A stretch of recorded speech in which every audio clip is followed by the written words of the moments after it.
Right, the movement's back together again now. So we're going to put on the pendulum leader. We'll put this rod on first, which just screws into there. If we can get it perpendicular, it does.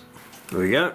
Another turn, we should be tight enough, I reckon. That's it there. Alright. Now, pendulum leader.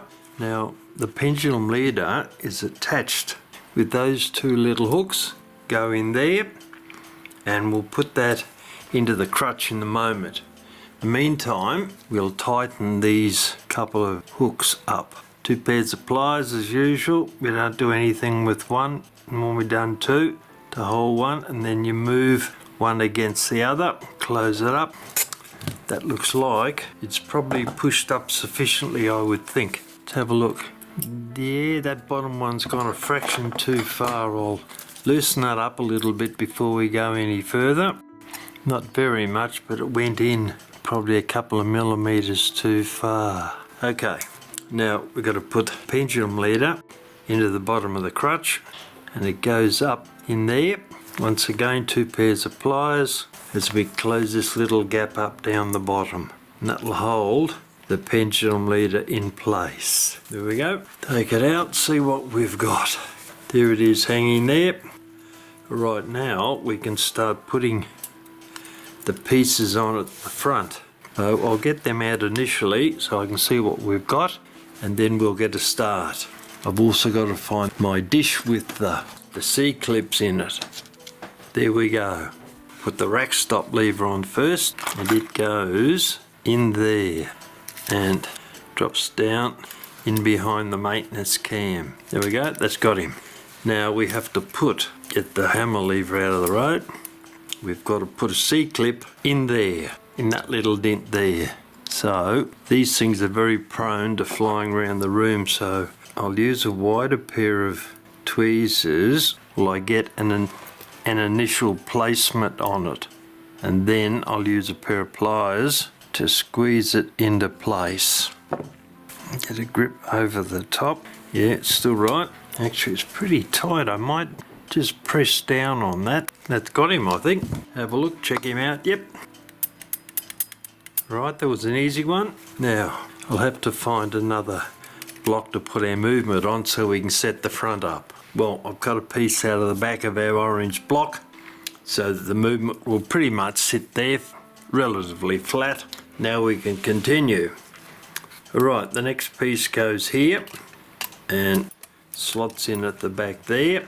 So we've got another C-clip that goes there. I'll use a slightly thicker set of tweezers so I can push it down, and then probably use a pair of pliers again to push it into place. So that is where it should sit.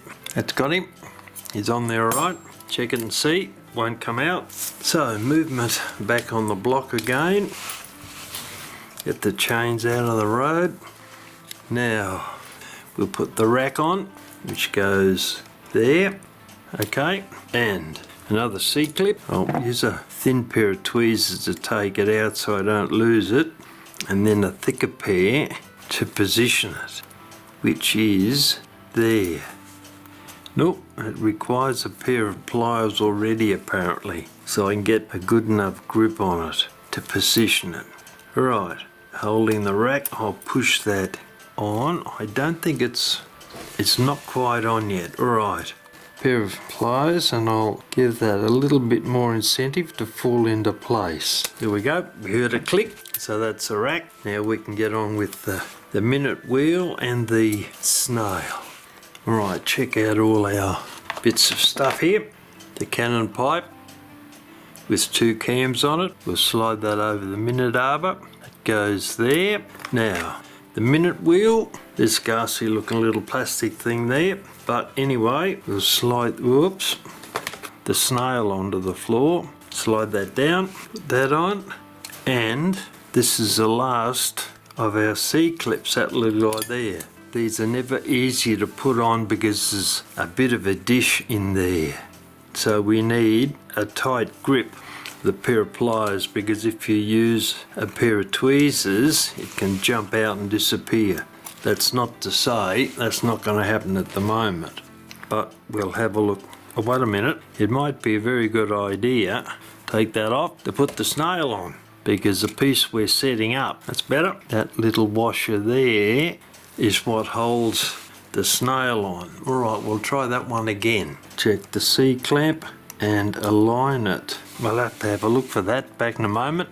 I found the C-clip, jumped halfway across my bench. That's in place now. Alright, now we're starting to get somewhere. Remove it out of our foam block, put that aside, and have a look and see how things are moving. Okay, they look alright actually. They're all moving around. Yep. I'll just check our trays. Alright, they're both empty. We've got the bell, the hands, the hammer leather, and the stop clips for the chain to put on now. So that seems to be, where's our, move that down a bit. Those wires are still in place, we'll take them off before we put them in. Right, what we'll do now is we'll oil this little beast, and once we've oiled it, we'll put it up on a test stand for a little while. We'll just check it to make sure that it's keeping the correct time, then it'll go back into its case. Use a black one, I think. Actually, I'll use the red one, which is used for watches, because these pivots are very, very tiny. Alright, first up I'll check that I've tightened down the nuts on the pillars. I'm pretty sure I have, but we'll give it a check. Okay, now we'll run over the pivots and bushings and we'll oil them. A little bit of oil on the oiler. We'll go up one side, we'll come back the other. That way we know that we've oiled them all. We won't miss any because we're chopping and changing sides on the plate. I'll put 2 on these levers up here. Now turn it round, we can catch up, turn it round, we can catch up with the pallets there. And the fly, I don't think that had anything on it. Doesn't look like it. The fly, third wheel, second wheel, that was the one that we were supposed to rebush, but I didn't have a reamer small enough. So I haven't been able to redo the bushings on this. Alright, over to the front now. 2 on there because it's a pretty small little oiler. We'll put 2 on the top of the minute arbor. They'll run down there. What have we got? There's a bushing in there and there. The other side of the pallets, I'll put 2 on there because it's a pretty small oiler. Spinning around, we got that, and we have got the escape wheel way in under there, so we'll have to come in at an angle for that one. That got him. We've done the pallets. I'll put a drop under here because there's metal to metal there, and a couple of small ones under here, one there, and under the rack there. And we'll put a couple on the first wheel. Alright, well that's looking pretty good. Put the oil away. So now I'll go and put that on a test stand. I'll take the wire pieces off that I put in the chain so they didn't slide backwards or fall out. Put the weights on it and the pendulum, and I'll give it a run for 4 or 5 days, keeping an eye on what time is being recorded by the hands, and then it'll go back in the case and we'll put that lovely polished bell on that I did before, which has really come up nicely. Alright, well there we go, that now goes onto a test stand. Well, we're ready to return the movement to the case now. Oh, it's a bit dirty still. The movement's come off the test stand. It was on there for about a week or just under, and it's keeping pretty good time, so it's ready to go back into the case now. And I've run over the case, cleaned it up. You can see it's in better nick than it was when it started or when I took it to pieces. Alright, now we're going to need a base to sit it on. I'll use this one simply because a minute arbor is going to stick out higher than that. So we need something to put it on. There's our movement. It'll be going in that way with the hammer lever up to the top. But initially I'll untangle the chains because we're going to have to put them in through the holes in the case there. And I wonder if I'll probably, where's that going to fit? Yeah, it's probably... I'll leave those couple of pieces of wire on there for the moment and we'll have a test run and see if we can get this movement in. If not, I'll have to take them out. So I've got to tip it at an angle to get the hammer lever to come up through the top here, and then twist the rest around so we don't snap anything off, and that slides down. Definitely not easily, but it does slide down. Alright, let's see if we've got the minute arbor. Yeah, that looks like it's probably right. There's a minute arbor. And those couple of pieces of wire I've got on there, brass wire, I'll take a risk and cut them off in a moment. Okay, first up, we'll put the chains through the base here. And here's a different tool you haven't seen me use before. It's a pair of cap and barrel tweezers that I use when I'm repairing fountain pens. Very handy for getting deep down in barrels and picking up last bits of perish rubber sack. What I'm going to do here is I'm going to put it in through the hole there and grab the end of the chain, and that should be an easy way to pull it out, and there we go. That's worked out pretty well. Alright, that's the first one.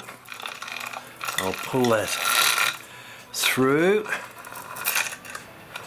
Alright, now the other side, same thing. We'll put our forceps in and grab the end of the chain, like so. Well, that worked out pretty well so far. That's two of them.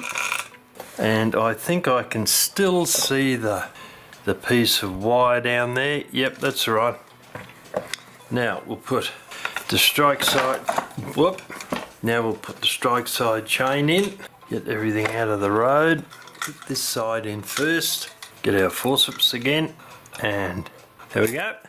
How easy is that? And that chain comes through, and the other side, which naturally has got a reasonable size knot in it, so I'll have a look and remove that. There we go. I think that's the piece that I'm after. Yep, alright. Last chain's ready. Make it a bit longer. Close the forceps, put them in, open up, grab the chain, and away we go.